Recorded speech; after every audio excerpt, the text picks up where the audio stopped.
and welcome to the Scottish Roadscast, a podcast all about Scotland's roads, bridges and motorways. I'm Stuart Baird. And I'm John Hassel.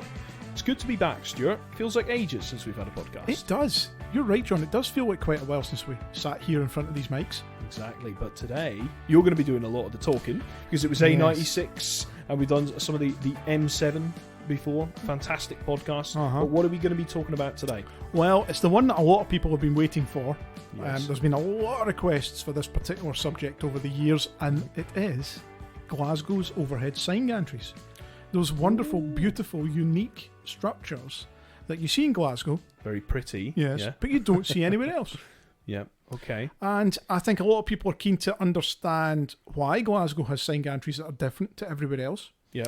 Why they're different. Yes. What makes them different. Some interesting facts about them. Mm-hmm.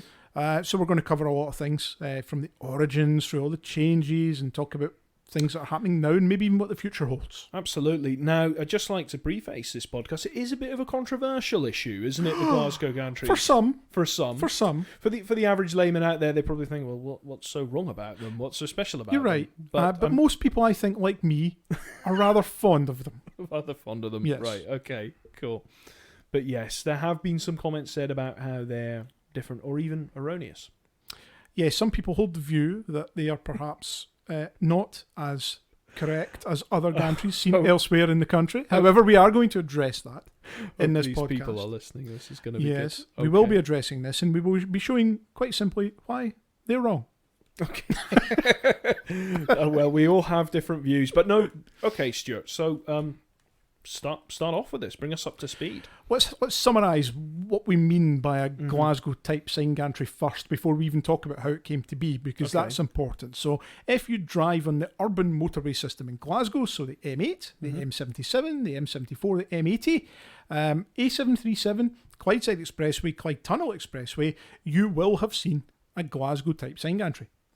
They are enclosed gantries. That's to say that they are just a box, basically, with signage on the front.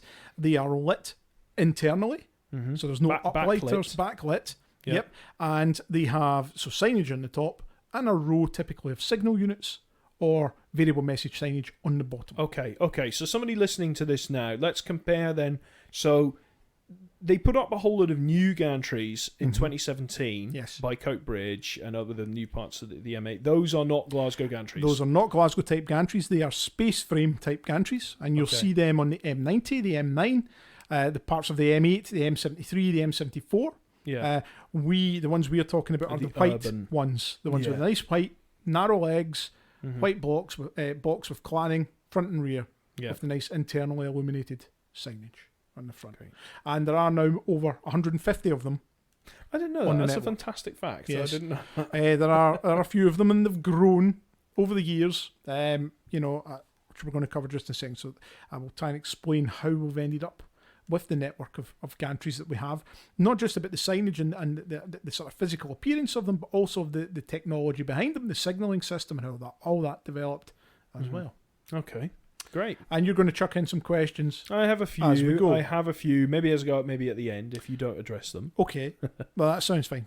Okay, so let's start with the origins. And like most things in Glasgow when we're talking about it, its life grew from the highway plan for Glasgow. Okay. That famous highway study that dictated what the city's roads should look like over a 30 to 40 year period from 1965 to 1990 to the year 2000. So are you talking about the artist's impression that are within the highway plan of the gantries over the road? Yes and no. Okay. So in the artist's impressions within that plan, and the most famous one is the Kingston Bridge, where it gives you that kind of indication of what an overhead sign gantry might look like.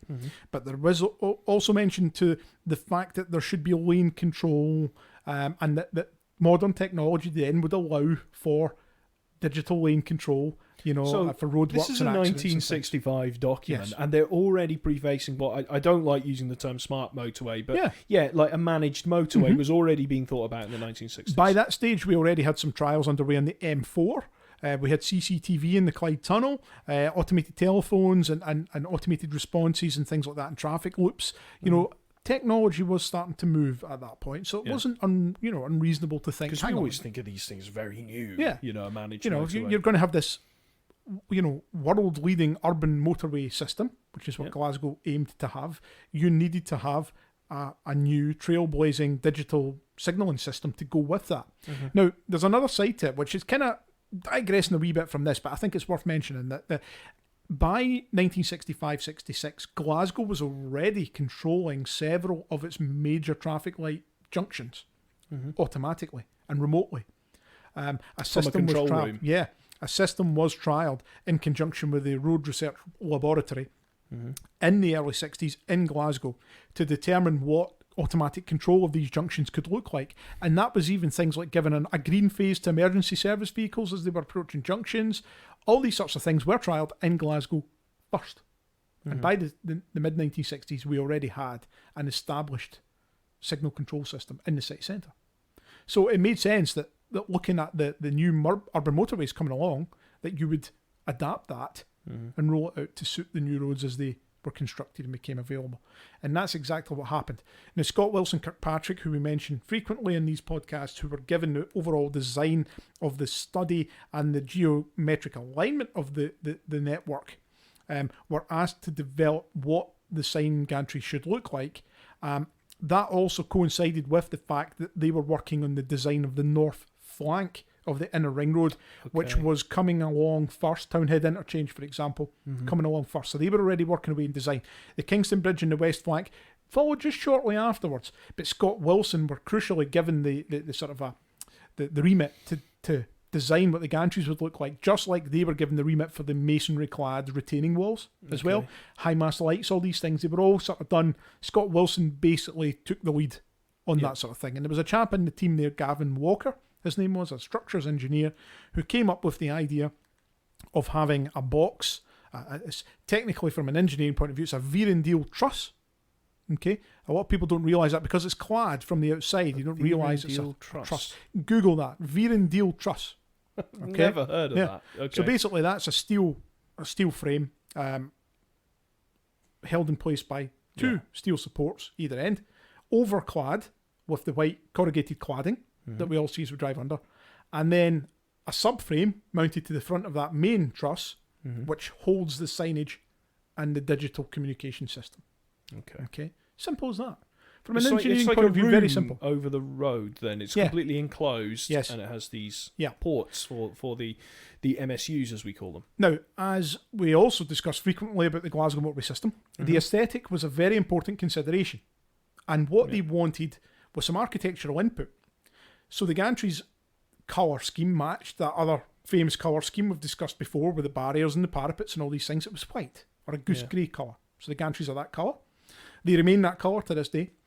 It was also decided that rather than use stacked signage like we use in other parts of the UK, like, it can go up to 5, 10 metres, 15 metres. You've got all your destinations all stacked higher, and the junctions perhaps up the top left, and your main destination down in the below that. Arrows everywhere. That was felt for a city centre location where you were trying to mitigate against the impact of this road as much as you could. That putting signage of that nature in there just was not appropriate. Whereas having a nice light grey, white coloured box with a couple of lines of text and a row of signals, fairly minimalist approach. Yeah, you want brevity. Yeah. I mean, you're putting one in front of the Mitchell Library, for example. You don't want something that's going to detract from the views of the library. Yeah, but also something that my thought with that was, because you're driving along this thing, there are a lot of exits. You want something that's nice and short. You can see, that's where I want to go. And the other reason for the need for gantries, aside from the signal point of view, is obviously signage. And in an urban area where space is limited and you're trying not to buy too much land, it's easier to put your signage above the road than it is to squeeze it in at the side of the road, like on a rural motorway, where again signage can be quite tall on a 70 mile an hour rural motorway. So that was not appropriate for the ring road, the inner ring road, and the inner ring road obviously came along first. So with Halford's input and the corporation's input, that's Glasgow Corporation and Scott Wilson, they all got together and came up with this idea for the Glasgow type sign gantry. And the first of them were actually proposed for Townhead, but Kingston Bridge pipped them to the post because Kingston completed 1970. They put up 3 on the bridge. It was decided at Townhead to wait until the first stage of the Woodside contract was finished before they would erect them there. So it was 1971 before the Scott Wilson section got them, even though they had agreed on the overall design. Now, when I say they agreed on the design, what I mean by that is the overall look of them, because there were distinct differences between the Scott Wilson design gantries and the Fairhurst design gantries in the west flank, at least initially. Okay, but that's only from a structural engineering point of view. Right. To the layman driving below, it would just have looked like a Glasgow type sign gantry. Right. But there are a couple that are still out there. Original Scott Wilson one's still out there. I'm going to mention them a bit later. Remind me to mention them, because now when people see them, they'll go, that's one of those Scott Wilson original gantries. I hope they do. Yeah, I will. All right. Okay. So Woodside completed, Kingston Bridge completed. We've got our L-shaped bypass of the city centre, the 50% completed section of the inner ring road. And we have a number of gantries that are on there. So obviously we're looking to expand the network. And the next road that came online was the Clydeside Expressway in 1973. Yeah. And the Clydeside Expressway has gantries on it as well. Yep. Then the south approaches to the Clyde Tunnel came along. That has gantries. That has gantries as well. Mm-hmm. So the network was getting slightly bigger. Obviously the difference between the Clydeside Expressway and the M8 was the colour of the sign panels. White on the Clydeside Expressway because it's a non-primary route. Yeah. Blue on the motorways with an occasional green panel for major A roads and truck roads going off. Or white panel if you're over your next. Or a white panel over an exit, as you say. Clyde Tunnel Expressway, slightly different. So the south approach to the Clyde Tunnel, that had green panels initially because the A739 was a primary route. Mm-hmm. Not a trunk road, but one of Glasgow's primary routes. That's right. And that then linked up with the primary section of the A82 at Anniesland Cross. So originally those gantries also had green panels. So it's a bit of a lesson on colours and signs here as well. But no, indeed. Good. And yellow text, of course. So network continues to grow. So the next projects to come along, Monkland Motorway Stage 1. So we then see a whole load of new gantries rolled out all the way out to what's now Junction 12 at Cumbernauld Road. So that's from Townhead out towards 12. Yep. And then the same with the Renfrew Motorway between Kingston Bridge and Hillington. Mm-hmm. When those two contracts came online in 1976. Another load of gantries built all the way out to Hillington. And then, of course, Monkland Motorway Stage 2 out to Baillieston. That finished the core network of gantries in 1980. Yeah. Okay, so for a number of years, that's what we had. Now, in the early days, they didn't actually have the digital control system, the signal control system, to operate the signal units. However, they future-proofed the gantries by putting the signal units in them and providing all the cabling and all the ducts and trunking and all the rest of it you need in the cabinets. Right, but there was no way of controlling it. But there was no way of controlling it yet because that simply hadn't been designed at that stage. Okay, so what they did was they put the signal unit in the gantry and they left it permanently switched on with a downward-facing arrow. Oh, and anyone who's ever seen any of our archive photos... I've never seen the gantries do that. But I've seen it in photos. Yep. The gantries all had downward-pointing arrows above each Just lane. meaning, yes, this lane. And that helped drivers to understand whether they were in the right lane for whichever direction or exit they were looking to use. Great. Mm-hmm. What could go wrong? Brilliant. That takes us to 1980. And around about that stage, the CITRAC system becomes available for use. Now, that's the Centrally Integrated Traffic Control System. Okay. Developed by the Road Research Laboratory in conjunction with one of the universities in the northeast of England and Strathclyde Regional Council. Obviously, Glasgow Corporation ceased to exist in 1975, so Strathclyde Region took that on. And in 1981, this wonderful system went live. It included CCTV, overhead lane control, the SOS phones as well, they were all linked into that, and a lot of the traffic signalling in the city centre that had been developed earlier and was then, expanded. That was all part of this CITRAC system. So it became part of CITRAC.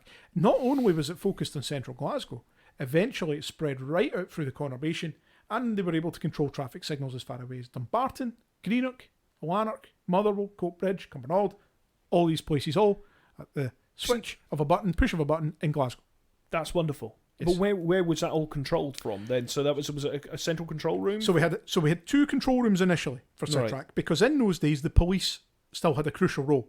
Only the police were able to close lanes of traffic at that time or implement road closures. So the police were responsible for answering the SOS telephones and for implementing lane closures.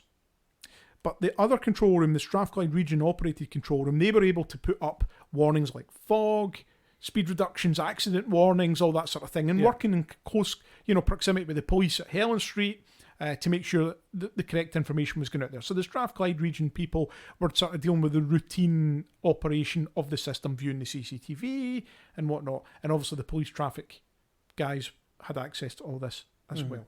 Okay. So right through the 1980s, that's the situation that we had, and we had active lane control of the M8 through the city, and we do have some photos that show lane closures and things. So in place. They could put red X's on them and stuff like that. In the old days, you might remember. I don't know if you're old enough to remember when you used to reach the end of roadworks or restrictions. Now, where it says end, it used to be the circle with the diagonal line through it to like a national speed limit. Yeah, so you'll see some of the photos on our website that show the end of restrictions. So did they show the advisory limits back then as well? Yes, so 30, 40, 50. Yeah. So congestion started to appear in the north flank of the inner ring road from the summer of 1980, not long after the ring road and the M8 to Bilson was completed.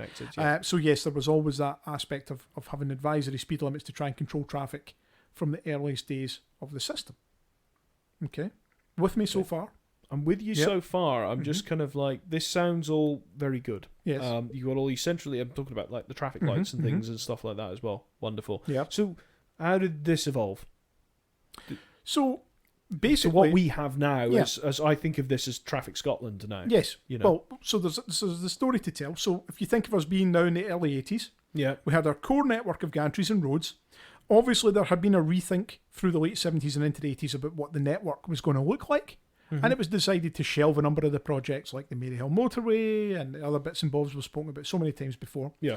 However, they obviously wanted to complete the M80 Steps Bypass, the M77 out to Newton Mearns, which was the Air motorway. And also the M74 across the south of the city. And very slowly, very progressively, they made progress in doing that. Okay, so the M80 Steps Bypass, 1992, Glasgow type gantries on there. Yes. M77, 1996, Glasgow type gantries there. St James Interchange improvements, 1993. Glasgow. They took the decision then to expand the network from Hillington all the way out. That's right, because they added in new ones in there. Yep, and then likewise, when the M74 sections started coming along, it gets a wee bit more interesting. I'll come to that in a minute, but before that, we should talk about what the gantries looked like initially. Okay. Now, again, you need to look at the photos that we've put up previously of the original type sign gantries. So basically, you had a single sheet of acrylic perspex on the front that went from the top to the bottom of the sign face. Okay, continuous sheet of plastic. Okay. As I mentioned, all the designers had their own style of putting these together. There was no consistency of approach, It wasn't like the corporation had come up with design and said, you will build this. The Scott Wilsons, the Fairhurst, the Halcrows, all these people came up with their own take on how the gantry would look. They were trying to make it look the same, but obviously the intricate details of the structure were different. Okay? Yeah, it was in the detail. Yeah. Now, in the early 80s, not long after SITRAC went live, we had a problem because it was found that in extreme weather conditions, i.e. high winds, there was an effect in the gantry where there was almost a suction effect, sort of vacuum effect within the gantry with the rippling of the air and the wind. This is with something like acrylic that would be. So the acrylic was bending. Okay. Unbeknownst to the region, that was happening, and just given the sort of details and the design of some types of them, particularly the Fairhurst ones where they had used like a hanging block system, I think was the detail, and others used rods and things like that. This constant movement of the acrylic was actually weakening it and putting fractures and things in there that you couldn't see from ground level. And after particularly poor weather in 1981, a section of acrylic fell off a gantry and landed on the road below. Right, I was going to say, it's only going to land in one place. Yes. Now, this is acrylic that's particularly thick. We're not far off an inch thick. 2 metres high, 2.6 metres high, potentially in some places, quite a big, beefy section. Yeah, that'll do damage. Having that coming down on the road is obviously unacceptable. So the region instigated a number of inspections and studies to look at each of the different types of gantry that had been designed, so North Flank, West Flank, Renfrew Motorway, Clyde City Expressway, to get an idea of what all the various designs were like and come together. And what they found was that some worked better than others, but also that the front panels really needed to be reinforced in some way. That this single height detail, which looked great and gave you a nice consistent sheet, and when you think about the motorway ones at that point were blue from top to bottom, right? They basically had to beef it up, okay? And what that led to was the creation of 2 rows of acrylic, much thicker acrylic, and what we now know as the mid-fascia support. So when you look at a Glasgow type gantry now, you've got your signage at the top, you've got a thin grey or black bar that runs from left to right below the signage, and you've then got your row of signal units with another row of acrylic panels there. Yeah. So that was the key change there. Okay, so it's reinforced. I mean, did they completely change the acrylic, or yes. was it, so yeah. that was all? Yeah, it wasn't just we'll just put this on and it'll be fine. No, okay. So there was a complete change, and progressively through the late 80s and into the mid 90s, all of those old style gantries were phased out. Now they're not all gone, because on the Clyde Tunnel Expressway, so south approaches to the tunnel, there's one at the off slip where the Lidl store is just off Govan Road. I know who you are. There's one there that's been patched to death, this gantry. It's covered in patches. That still has full height acrylic. And also on the Clydeside Expressway, just west of Anderston, yes, the first gantry in the westbound Clydeside Expressway is still the original type, before Finnieston. And that's full height white acrylic. That's still in the original style as well. Oh, okay. So anybody who wants to know what am I talking about, what's different about it, go look at those 2 gantries and you'll see that they're different. And if you look at the next gantry, the gantry across the road, you'll see we have the grey row on the bottom, the black bar in the middle, and then your blue or your white signage on the top. Fantastic. Right? Yeah. We really should have been doing this as a video podcast. We could be have some pictures or something like that as a presentation. So that was the key change that came in the early 80s and has been used ever since. Okay. So we have 2 rows now rather than a single height panel. Yeah. From top to bottom. Okay. Now, what that had the effect of doing was bringing into question almost, and I hate to use the word legality, right, because that's not the right word, but that was when people started to say, oh, these gantries aren't right, they don't fit the manual, the sign manual, and, the TSRGD, the traffic signs and general regulations and directions thing. That all started to come in. And also when Citrac went live, they turned off all the downward arrows. Yes. Okay, so the digital arrows went at that point. So that's where a lot of questioning comes in about whether they're appropriate, or, the sign is still whether they're what is in that they're.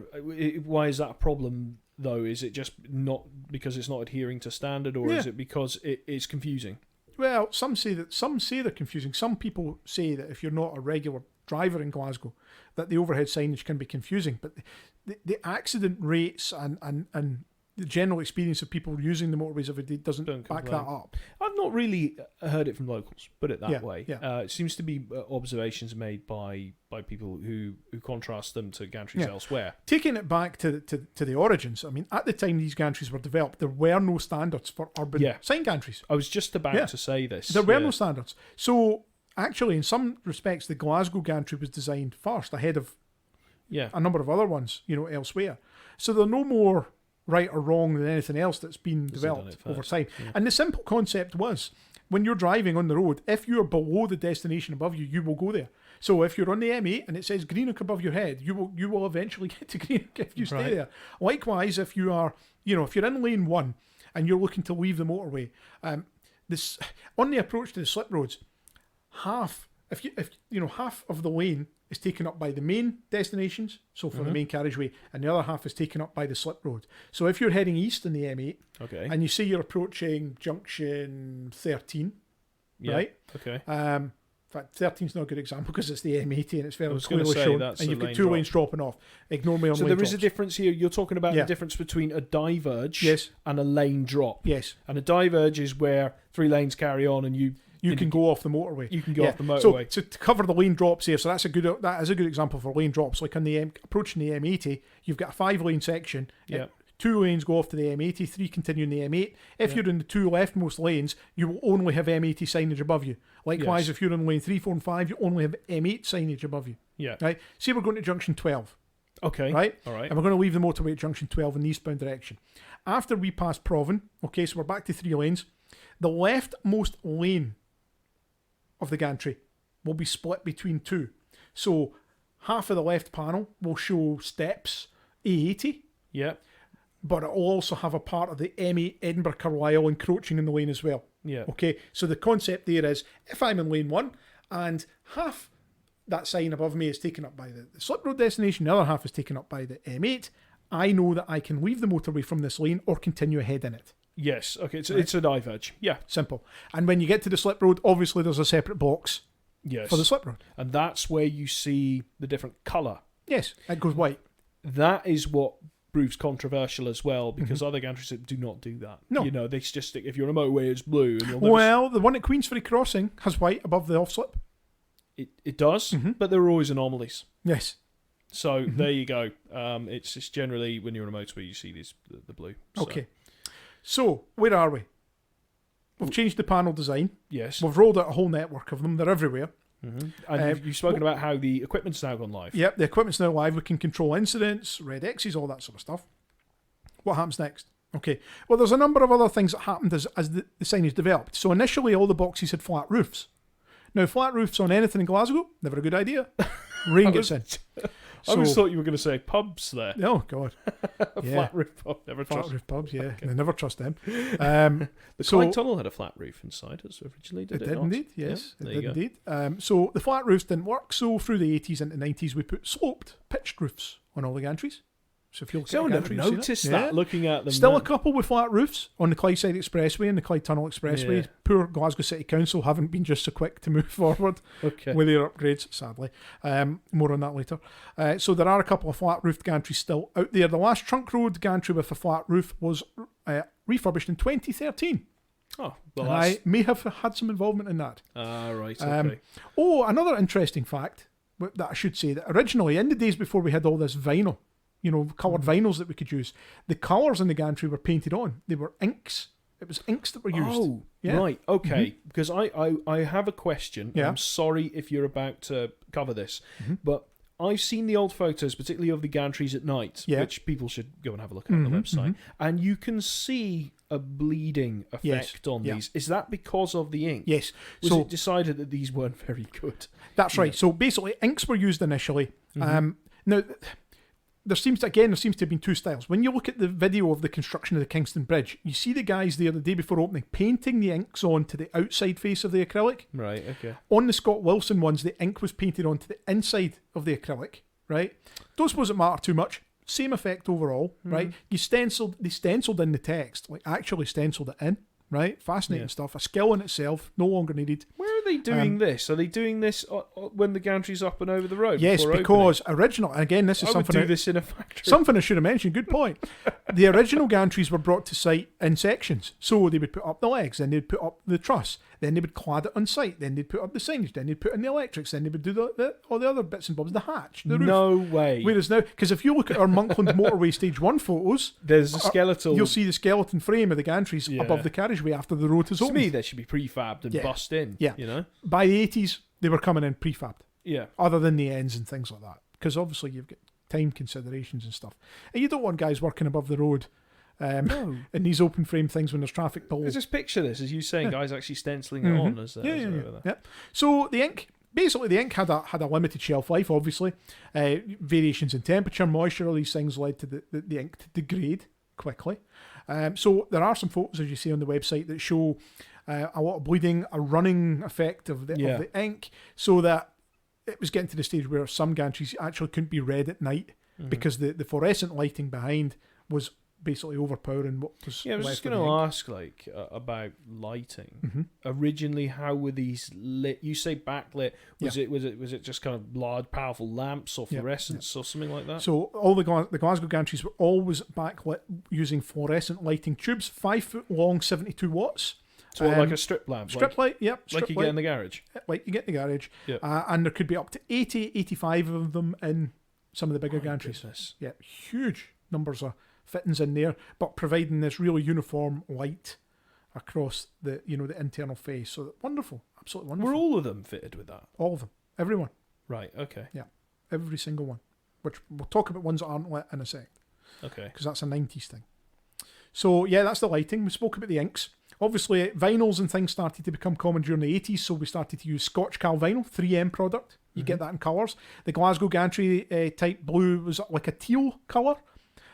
Originally based on the sort of original motorway blue. Obviously now it's a much lighter blue. Because I was going to ask, why have we got two colours in some areas? Because there is the motorway blue, but then you get this dark blue. Yeah, so the older, that vinyl was designed to match the original sort of ring road signage. If you look at look at our old photos, you'll see the ring road signs much darker blue, almost like a teal coloured blue in places. That obviously changed as the reflective signage came on, which we're also going to cover in a second. So that said, we did still have some ink-backed gantries in use on the M8 as recently as 2013, even with the split fascia, as we know it in the trade. After the changes were made. So some of the earliest changes that were made, to fix those broken panels or whatever, they utilised ink-backed panels. Okay. All right. So much to talk about here. People don't realise how much there is actually involved in these things. In these, but you're the right man to talk about it. And can I just say, it is a joy to you emphatically going on about this, because you do know your stuff. Well, yeah, that's years of involvement, I suppose. So that takes us to the 90s, right? So what was I talking about? We put pitched roofs on. Yeah. We also put ladders on, because it became less easy to access the gantries from I was going to say, how you get in there. This is something to look out for. Is a lot of the old ones, they have the hatch in the bottom. Hatches on the bottom, one above lane 1, usually one above lane 3 or 4, whatever the fast lane. So that meant you'd have to have a closure to go in. In the earliest days of the ring road and in the motorway operation, they would stick on a daytime lane closure and go in without any disruption to traffic. Obviously, as traffic increased, that became less possible because you couldn't cause disruption just for an inspection. So they started putting ladders on the near side and doors in the back and platforms and things, so people could park up in the hard shoulder and get up and inspect them. That all rolled out progressively through the 80s and into the 90s. In fact, even in the 2000s, there were still some that were being provided with ladders that didn't have them. There are some that it's just not feasible to put ladders on them. Kingston Bridge, Woodside Viaduct, places like that, where obviously you don't have anywhere to stand to get up a ladder if you're on an elevated viaduct. So some of them don't have them. However, they do now all have platforms in the back and doors for safe access. Which makes it easier, because I'd imagine it's trying to get through like a loft hatch. I don't know, have you ever gone through the hatch in the bottom? Too many times. Right, okay. And you had a Ramsey ladder that dropped down from the inside of the hatch. So like a loft. Yeah. And you would climb up, so you would go up in your cherry picker bucket and you climb onto this Ramsey ladder and up through the hatch. Not very good for moving equipment. No, not good. Now, the hatches are still there in most cases because they're big enough to allow the signalling units and things to be winched and hoisted up and down if they need to change any of them, because they're quite big. And a typical signalling unit, now we talk about MSUs, motor signal units. This is ancient technology now, but some of it is still in use in Glasgow. They can be like 30, 40 kilos each. These are the ones you see above the lanes, and then you've got the flashing lanterns on either side. It can be quite heavy. All ancient technology now, forefront of technology many years ago, sadly, kind of falling behind us as things happen. However, other changes, mid-90s come along. You wanted to talk about the M74. So the M74 completion has a modified type of the Glasgow gantry. Basically, it's taller. That simply was to allow modern signalling equipment to be put on. Right. Because obviously that can signal everything. You get pictograms. You can put colours and everything. Colours, red roundels, a lot on the M74 ones. You asked me before about why the M74 between Fullerton Road and Maryville, when it was completed in 1994, didn't have Glasgow gantries. Yeah, it had those concrete things. We had the concrete gantries there, based on the design for the M60, or the M61 in Manchester. It was done as a trial to see how it worked. Basically, they found what everybody else who doesn't have enclosed gantries finds: your electrical equipment degrades in the wet weather, and the decision was made to replace them with the space frame type when they upgraded the network round about there a few years ago. So where else did they go? Well, we also got them in the A737 on the northbound or eastbound approach to St James. There's a few there. And there's been some others. There's some on the Springburn Expressway coming south as well. There's some on there. And later on, there are some on what was the M80 completion. Yep. But they're a little bit different. Yeah, so the ones in the M80 southbound are a sort of a variation of the Glasgow type. So they're still enclosed, they're still internally illuminated. However, they're grey in the typical highway grey colour, and you see things like lifting points and a slightly different leg support arrangement on the outside. But they're still at heart a Glasgow gantry. Yeah, they are. Yeah. You're right. You're absolutely right. And they work as well as any of the others. Now, there's some other things that people probably interested to know, because obviously as things develop and things change, so did the gantries. So in the 1990s, these fluorescent tubes, obviously, anybody who's ever had a fluorescent light in the house, they only last so long. Yeah. So you have to go in every now and again and change 1 or 5 or 10 or 20 or 80, as it was in some cases. I'd imagine you're getting these dark spots on them. Not only that, but obviously signage in general had moved on, and having retroreflective signage. So that's signs that reflect in the dark, if they're not lit, so you can still see them.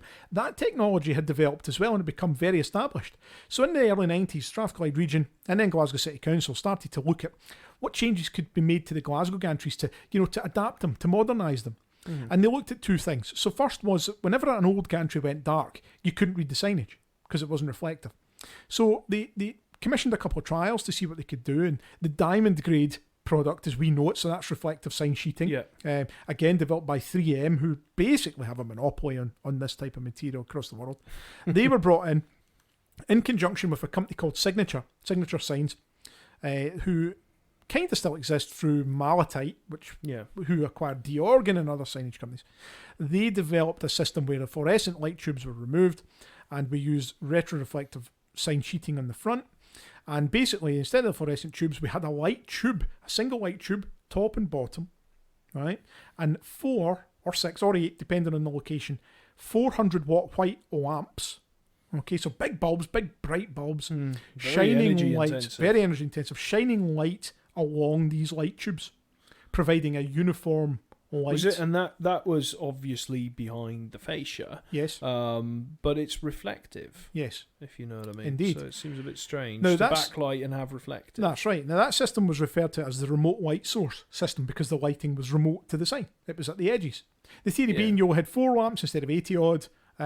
You would go in, you could change a lamp or whatever. Great idea. Worked very well in practice. However, very energy intensive and a lot of heat generated by them as well. Mm-hmm. So a lot of them started to burn themselves out pretty quickly.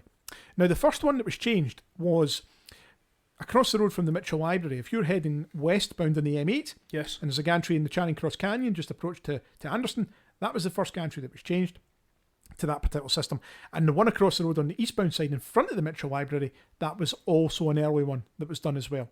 Mm-hmm. Now, we rolled out something like 30 to 40 in that style over throughout the 1990s and into the early 2000s. You would have seen them in places like the M8 between junctions 20 and 26. A number were done. So the big one at Braehead, some of the ones in the Kingston Bridge that were done as part of the refurbishment there. Basically, as all the old gantries started to require refurbishment, whenever they were done, they were changed to this new style with a light box. Yeah. Okay. And that's what we have today. So when you look up at the gantries now, if the lighting's not working, the signage is reflective. So it provides a bit of backup there. Now, what I will say is that remote light source system is now gone on the trunk road network. So on the motorways, none of them exist. However, the Glasgow City Council gantries run about the Riverside Museum that were put in as part of the upgrade of that junction. 2008. Yep, run about there. What was that roundabout called? Ferry Road, when they got rid of that. Yep. All those gantries run about there. They still utilise this remote light source system. Okay, so there are still some on the network. The development of LED technology meant that you could start to consider new approaches. So when the M74... LEDs are a lot smaller, aren't they? And use less energy. So when the M74 completion project was being designed, they were saying, look, do we really want to still use these big, very hot, very energy-intensive lamps? No. And at that point, Merson Signs, who were working with the designers of the M74 completion, proposed an LED-based system where basically you have a row of LED lights at the top and bottom of the box, and they then provide the lighting out. Just like those LED strips that you can buy from IKEA. Massively reducing the energy requirements, reducing it by something like 80% per gantry. I suppose we have to forgive these things in the past because they just didn't have LED technology back then, or not readily available. And certainly not white. White was one of the last colours for LED to actually come along. Blue and white, and getting all these, being able to do the full spectrum of colours was a relatively new thing even now. So it sort of done that. The M80 variation of the Glasgow gantries also has an LED backlit system, slightly different. I won't bore you with the details on that, but it does use LED. So now when any gantries are refurbished, and there is a rolling programme of that, and anybody in Glasgow, maybe some nights you're out and about, you'll see a gantry in the back of a truck. It's getting taken away to the factory to get its full refurbishment. Progressively, they're working through the old acrylic styles, doing away with them, bringing them back with the nice new LED light boxes. That's all progressively continuing, and probably will for a number of years yet. That basically brings us to now. to the present day. Yeah. Okay. There are still some of the... How many fluorescent lit gantries do we have left? Quite a few. M77, there's some there. A737. So these are all the 1990s ones. You can tell because they've got that darker blue. That's right. Yeah. So they're all still, they're using fluorescent tubes. However, a lot of them are actually LED tubes now, because you get fluorescent style light tubes that are actually LED. Just like you get an LED bulb that looks like a traditional light bulb. Yeah. So they will progressively disappear over the years ahead. Yeah, I mean, there's a few of them, particularly the top end.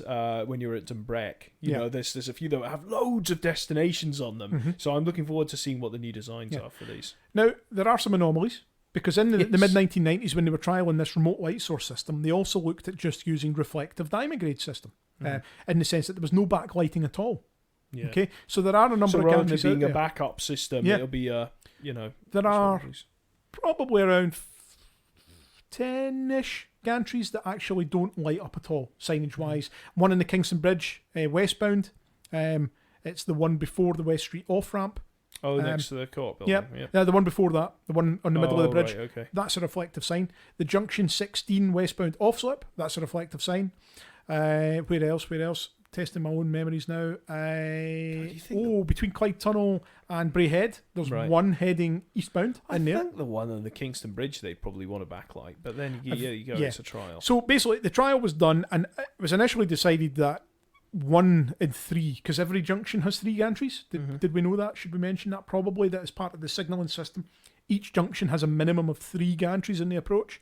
1 above the slip road, 1 usually at the quarter mile, usually 1 at half mile, ideally 1 at the mile mark. Not always possible on an urban motorway system. I was going to say you'd have 3 junctions in that space. Exactly. So you can't exactly apply that rule across the board.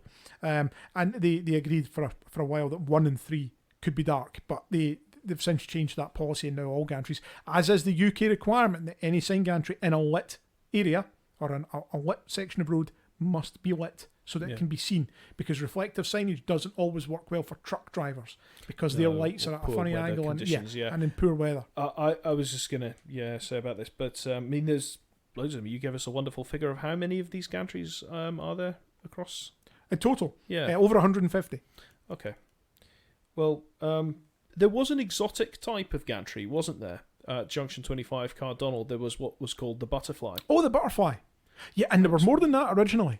So that's a good one to mention, John, because although they're not gantries as such, they were there. So there was the old butterfly sign at the Cardonald on slip westbound. So that's where you're going around that loop. Yep. Coming on from the Clyde Tunnel.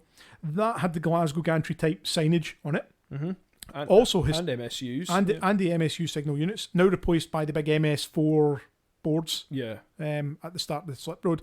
Going back even further, the butterfly sign on the Kingston Bridge as you head eastbound, just before the diverge for the Clydeside Expressway and Anderston, there's a butterfly sign in there. That had Glasgow gantry type signage on it originally. The one at Great Western Road Junction, that was the same. But also, and this is a real did you know moment, the 2 portals of the underpass at Charing Cross, they also were backlit Glasgow gantry style signs as well until the 90s. Yes, I did, because you said, I was like, why aren't they lit? You said, whereas they're all now just reflective signs. Yeah. They now wouldn't light up at all. So that's a good one to mention. So are we quite happy with these just reflective ones? You think they're working quite well? In some places they seem to. Yeah. Or are we just going to... Is it quite easy to go, you know what, let's put some LEDs in there? I think as the gantries become refurbished and they get done, and when they get taken away for refurbishment, they're completely refurbished. Only the steelwork is retained, everything else is renewed. And the steelwork is blasted back, repainted. You could get another few decades out of them. In that regard. So they come back, we upgrade the barriers and things around about them as well. Sometimes you get maintenance laybys and things like that. I've seen that going in, like, so you get the hard standing laybys, which is fantastic, because it means you can park up there without having to sit on a hard shoulder, and as you say, barriers and things like that. So there was, sometimes these things have been hit. In the past. So now we spoke at the start about people saying they're confusing. Some people say they're wrong. Some people say that they're illegal. I think you've covered that quite well. I don't think that's the case. And the Glasgow gantries existed before any of the other standards. Yes. Therefore, they have never been written out of existence. Just because the standards that have come since don't cover them doesn't mean that doesn't make them not right. A lot of double negatives in there. What are you saying? Have they got grandfather rights? Yeah, let's go for that. They've got grandfather rights. Grandfather rights to be right. I just don't hear any people who use the system regularly complain about it. No, I don't either. But then again, Stuart, counter-argument. Are the locals using the signs? Probably not, because they know where they're going. But maybe a visitor to the place is confused. But then again... But the accident rate doesn't back that up. Right, okay. It's an interesting one. Yeah, it is. I think people have common sense, ultimately. And it's like the tight loops at some of the slip roads in Glasgow that nowadays just would never be built. But the original designers like John Cullen and others would say, well, if you're approaching a loop that's that tight, if we're signing it, you just slow down. Yes. Totally different approach to design in those days. Yeah, Whereas now we're a bit more... There's far more blooming accidents on the larger radius loops than you get on blooming the tight ones. Yes. It's almost, they're almost traffic calmed. That's the thing with it. Their capacity's not fantastic, but they do the job. You're absolutely right. And I think the gantries are kind of the same, Yeah. But when you're driving on an urban motorway, although it's not signed, you're entering the urban motorway. You just know to have your wits about you in a different way. The crux of it for a lot of people simply is that they don't have arrows. Yeah. Pointing downwards. So, okay, do we just turn the arrows back on and have a left facing one for the junction or whatever, and then is that going to help everybody? Because at a diverge, when you talk about arrows, you have the stacked sign, where the sign is stacked above with the arrow, pointing up diagonally. Yeah. Well, that could be if people really do feel that way. Yeah, possibly. So I obviously would disagree with anyone who said that they felt the gantries weren't fit for purpose. You're a gantry evangelist. That's what you are. Indeed. Yep. Now, there's another side to gantries, to the Glasgow type in particular, that you and I would maybe appreciate from the health and safety point of view that others perhaps wouldn't. They're just driving underneath or not thinking about these things. Yep. But when you have a nice enclosed gantry like that, all your electrical equipment, which can be cost tens of thousands of pounds, and doesn't like water or birds. Birds, exactly. The Scottish climate, in particular, it's all fully enclosed. So a lot of this technology that I mentioned was now ancient. Had it been out in the elements, would have been long ago out of use. It's protected in a nice, comfortable environment. Also, a good, safe working environment for the people who need to maintain those signals as well. And inspect them and do other things like that. So there is that side of it as well. And some people say, well, I don't care about that. I remember having a discussion many years ago in Sabre with people, the Sabre Roads website, about people that they said, well, that doesn't matter. No, I'm sorry. Health and safety is the single most important thing for people who have to work on the road. Oh, absolutely. We do that. So, I totally agree with you. Yeah. But there are, there are signage people out there who are perhaps a bit set in their ways and have their views, and we'll respect it, whether we agree with them or not. Absolutely. Maybe these people just need to spend more time in Glasgow to become converted to the You're cause. right. You're absolutely right. Wonderful. So a couple of things before you give me a couple of questions. Sure. The future, really, I would say, given the refurbishments are continuing, there is obviously a long life still in the Glasgow gantries. They've been adapted at least twice before to suit changes. I imagine they could be adapted again to suit modern technology, modern signalling. Maybe that'll be a change. Sat navs and things are coming into play, but we still need signage. Not everybody has access to that at any one time. I think they've got a long life ahead of them. There's so many of them in Glasgow, they're not just going to disappear overnight. It'll be interesting to see what the future holds. I should mention, anyone who drives in the Clydeside Expressway or the Clyde Tunnel Expressway in the last few weeks will have noticed gantries not in use signs. Yeah. And I'm sad to report that Glasgow City Council have taken the decision to decommission the signalling system on the Clydeside Expressway and the Clyde Tunnel Expressway. I don't really know the reasons behind that. I imagine it probably comes down to the cost of having to renew a lot of the equipment. My understanding is that the signage will be remaining as is. However, the signalling system will be decommissioned. So what about the structure itself? So obviously they'll keep that gantry there for some, but the signalling equipment. I believe that is the intention at the moment. Whether it comes back, I'm not sure. Isn't the signalling controlled by Traffic Scotland though, even though they're non-trunk? I believe that has changed recently with the change of contracts and operators at Traffic Scotland. I believe Traffic Scotland is now focused entirely on the trunk road system. Again, there's something we probably should have mentioned, and this could be another podcast in itself. Citrac eventually became Nadix. I'm not going to cover this in detail because it is a podcast and so on. In the East, they developed FedEx, which was the fourth estuary driver information system, and we had Citrac in the West. In the 90s, it was decided to amalgamate them into a single organisation, Nadix, National Driver Information Control System. Yep. That then became Traffic Scotland. That's the system. They're the people who update the gantries. Exactly. And look at the CCTV. And we'll do another podcast on all that. That would be a really good one. Mm-hmm. I think Traffic Scotland would be a good one. Traffic Scotland obviously are the people who control the gantries and things on the trunk road system. Not just them, but also the variable message sign network that rolled out, through the 90s and into the 2000s as well. All of that stuff is controlled by them. Mm-hmm. So that's a whole other podcast. So yeah, Glasgow have decided to go their own way with these things. Shame, because Clydeside Expressway was one of the earliest ones to have the signal. They put new gantries on some of it at Ferry Road as well. So I know. Maybe one day, they'll find their mojo and they'll give them the love they deserve. So. I hope so. So a couple of questions. Mm-hmm, okay, you touched on this about the future, the here to stay, and stuff like that. But what if we look at a future where everyone? I don't necessarily agree with this, but people will think this, where we have driverless cars or advanced navigation systems and stuff like. Is there this massive need for signage? If you know what I mean. Well, there's a difference between signage and signalling. Right. Because signage, fixed plate, Greenock. Yeah. Barton, Erskine Bridge, blah, blah, blah. But my car's already driving me there. It doesn't need to read that. Signalling, however, is very different and adapts to the conditions of the road. And I suppose sat-nav technology, as it stands at the moment, cannot give you particular instructions for the lane that you're in. So if you're in roadworks overnight, your Google Maps on your Apple CarPlay or whatever, or Android, are going to tell you that there's roadworks ahead. But what it won't tell you is that lane 3 is open and lane 1 and 2 are closed. No. You're right, because it's a kind of dynamic setup. Or if there's an accident ahead, it'll tell you on your phone there's an accident on that bit of road. But it won't give you the detail. It gives you no detail. You don't know what lanes are open, what lanes are closed. The gantries obviously can enforce those closures or give you information, reduce the speeds. Likewise, when there's heavy rain or a breakdown or anything like that, they can bring the speeds down to 40 mile an hour.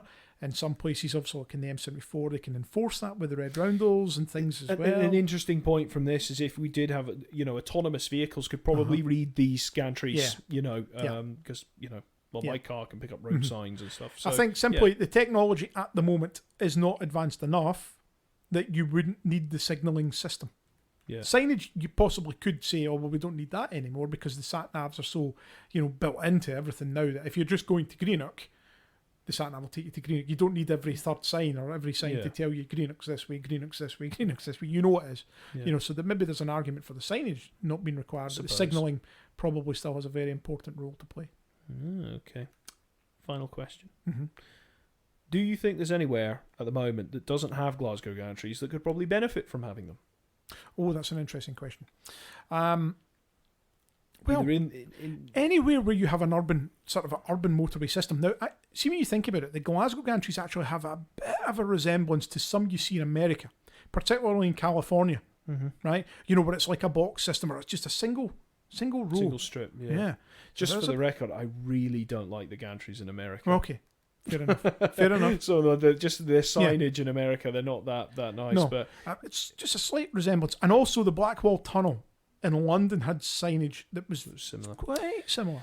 Aston Expressway had some because that's a tidal flow motorway, so they have to control what lanes are going where in the morning or AM. I think the Glasgow system works. Again, the Glasgow motorway system is unique, as we tell everybody every opportunity we get. So the gantries have to be unique to fit that. If you've got a unique situation of so many urban motorways, you need your own solution to work within that. We don't really have... we are the Scottish Roads Archive now. And I'm just thinking other places in Scotland don't really have that same setup as Glasgow, but perhaps you have some areas where there are very closely spaced junctions that might benefit from such a system. Like in Leeds or... Well, I'm thinking more in Scotland, if there's anything... let's be honest, Edinburgh doesn't have an urban road system that would particularly benefit. You could put them on the city bypass. But what you would use, again, on the city bypass, it's built to rural standards. The junctions are fairly spaced out. You could use variable message signage rather than lane control. Lane control would be great, don't get me wrong. If you had roadworks and you wanted to show lane 1 was closed, it reduces the need for all the signage and various other bits and bobs. Yeah, it'd be good. Is it essential? Maybe not. Yeah. No. Yeah. Oh, well. Well, that was my questions that I've got. I don't have any other points to make, I don't think. I think it was great hearing you talk about this. It's very, very, very in detail. And all from memory. That's not true. You've got to post it there. Yeah, a small one. A small one. I don't think there's any other points to make in this. Obviously, if anybody has any questions, we haven't covered every detail of this. We could sit here and talk for hours. You touched on obviously the whole SITTRAC, NADIX, and Traffic Scotland evolution is its own discussion. And I just think it's great. We thought up that idea just there. Yeah, so. Definitely. That's a future podcast right there. Okay. Any questions? Get in touch. Yes. Next podcast, believe it or not, will be the Christmas podcast. This is a belter, by the way. Again. Right, okay. The year just seems to have gone. Okay, so we've decided to bring all the contributors in. So you and me, Duncan will be back. Nick will be back. It's a year since we last heard from Nick. I have. He's been very, very busy. He's been using all sorts of excuses. And I believe Wojciech is going to join us as well, who's not a regular on the podcast. Stuart, have we got enough microphones? That's a good point. Yeah, that's a good we'll point. have to figure something out, but there you go. Yeah, so that will probably drop the middle week of December. That'll be really good. Will there be any sort of festive music or stings within it? Of course there will be festive I just music. wanted to warn all the listeners in advance. No, because we want them to come and listen. There will be the usual sort of features. First Scottish Roadcast Christmas one, obviously. And it's going to, I take it, it's going to be a bit of a surprise what we're going to talk about. But it's going to be a bit of a mix and match, but we'll answer questions and we'll I don't know, we'll pick off. This is your opportunity actually to ask any Scottish roads related questions you want to ask. Yeah, so start submitting about the them archive, about roads, or and requests as well for things. Yep. So the other thing I wanted to say is the 2023 wall calendar is now on sale. £8.50 on the website. Design has changed slightly this year. We'll listen to a lot of feedback. Hopefully you'll be happy with what we've done. There are now postage options available, so you can get second class, first class, extra special class, whatever you like. You can order hand-delivered class. Yes, absolutely. That's been done in the past. And again, I would just emphasise the point that the proceeds from that calendar, it's a crucial revenue stream for us. It really helps us to operate for the year, keep our operating costs in check and all the rest of it. So, if you want to buy one, please buy one. It's 12 brand new images, not previously shared before, as the calendars always have nice new images that we don't share on social media first. So there are a number of surprises in there. Some of them are really good. Some of them are really good. Do you know, I have to confess, Stuart, to two things with the calendar. I've been involved with the calendar projects before, and it's a bit of a nightmare getting it all together. So, kudos to you. But I haven't seen all the images yet. You said go in here and have a look at them. But I'll take your word for it that they're going to be really, really good. And I will place my order if I am satisfied with the preview. My order is in already. There are no freebies here. No, we have to pay. So that's good. So please pick up one of them if you can. They'll likely be on sale until early December. They will ship from the first week of December. So it's pre-orders. So please go online, get that. You'll find it on the website through the online store or through Facebook, Twitter. Likewise, we should also give a shout out to our sponsors. Yes, our supporters. Yes, so we have Eastford Excavations. So Andy Carruthers and the team there. Thanks to Andy and the team again, sponsoring us for another year. Yes, thank you so much. So thank you for that. Really appreciate that. And also to HBS Scotland, who've been good sponsors to us as well. All much appreciated. Yes. And we should say thanks to the GVVT, who had us for the Saturday of their open weekend in October. We got to meet a couple of people there who do listen to the podcast, and that was wonderful. Yeah, it was very interesting. And nice to meet a couple of people who we had corresponded with for a few years as well, who came and said hello. So that was nice too. Yes, I enjoyed that. Really busy day. It was a really busy day, but worth it. Yeah. Nice to get out and see people again. Yeah. As always, you can hear all our podcasts in Podbean, Spotify, Apple Podcasts, Google Podcasts, Amazon Podcasts. Anywhere you find podcasts, we are there. And YouTube. And YouTube as well. Yes, YouTube. I tend to listen to them on YouTube now. Yeah, so nice and easy. Yeah. And of course, you can get your daily fix of all Scottish Roads Archives activity on social media. So how on fire has social media been? It's been some of the comments that have been coming in. That Bridgeton post. Yeah. That Bridgeton post that went out the other day, it's approaching 500 likes on Facebook. That will be our most but that's because most people thought it was a new Call of Duty map. So people say I had no idea what they meant. Everybody kept saying there's a new Call of Duty map. I have no idea. I have never played Call of Duty. Stuart actually does play games, but he doesn't play COD, as it was abbreviated to. So you had to find out about that. What is a COD map, John? Tell me. Well, look at Bridgeton. Yeah, okay, brilliant. I could sort of see the resemblance there, but fair enough. Yeah. But so Facebook, Twitter, Instagram. Instagram's been doing quite well. You can see all the photos. We're still doing the then and nows. We're still doing all the historic posts. There's some wonderful aerial photography up there as well. So, and as we've done in previous years, through December and over the Christmas period, all photos released every day will be brand new, never seen before. We'll make sure of it. Yes. Call us out if they're not. now. Yes. I'm inviting chaos. Indeed. Well, I think this has been a fantastic discussion, and I can't wait for the Christmas one. Likewise, John. Well, we'll see you for that then. I hope everybody enjoyed it, and speak to you soon. Speak to you soon. Bye-bye.